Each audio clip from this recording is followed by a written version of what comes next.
Afinal de contas, por que Mongaguá? Né? Fica a pergunta, como é que nós fomos parar em Mongaguá? Vocês sabem a história? Bom, o meu avô Miguel teve 4 filhos. 2 mulheres, a tia Ercília e a tia Ingrid, e 2 meninos, que eram o Ézio, meu pai, e meu tio Sigisfrido. E naquela época, começo do século passado, os pais é que decidiam que profissão os filhos iam seguir. E no caso em particular, meu avô queria ter um filho engenheiro e um filho médico. Decidiu então que o tio Alfredo, o tio Sigisfrido, fosse o engenheiro e meu pai fosse o médico. Mais pra frente a gente vê que ele confundiu totalmente as suas decisões. Bom, meu tio engenheiro foi trabalhar numa empresa que foi dado a ele como parte de pagamento um terreno num condomínio novo que estava sendo lançado lá na Praia Grande, que seria uma futura Riviera de São Paulo. E ficava num pequeno vilarejo chamado Mongaguá. Esse terreno no meio do mato não interessou em nada meu tio Alfredo. E numa brincadeira com meu pai, que já era casado e tínhamos nós 2 filhos e só trabalhava em São Paulo como médico, ofereceu um presente para o meu pai.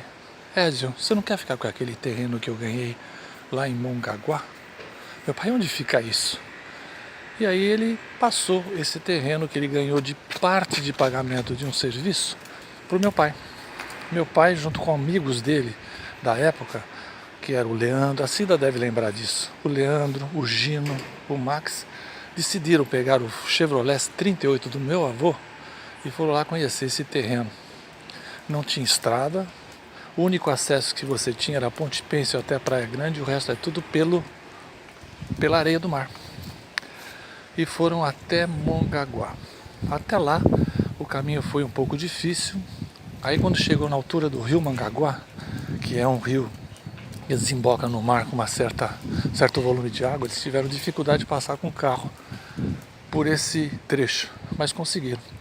E chegaram até o tal terreno que ficava no meio do mato, a mais ou menos uns 300 metros da areia do mar e a mais ou menos uns 100 metros da via férrea do trem, lá naquela rua, num condomínio que foi lançado por uma incorporadora chamada Savoy.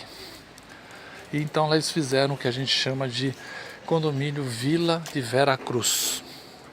E o terreno estava lá, no meio do mato, um terreno pequeno em relação ao padrão de 10 metros por 30. Nesse dia, meu pai, conhecendo o terreno com os amigos, decidiram ir embora. Não deu para voltar, porque a maré subiu, o rio Mongaguá encheu e eles ficaram presos do lado de lá, 2, 3 dias até a maré baixar e eles conseguirem passar novamente com o carro no rio Mongaguá pelo mar para poder voltar para São Paulo. Essa é uma história que inicia a nossa odisseia chamada Mongacity, que temos muito o que contar. Então esse é o começo de tudo, dessa história que ontem eu contei o final.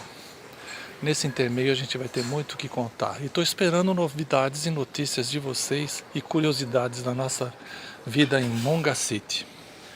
Abraço para vocês todos, primos e primas.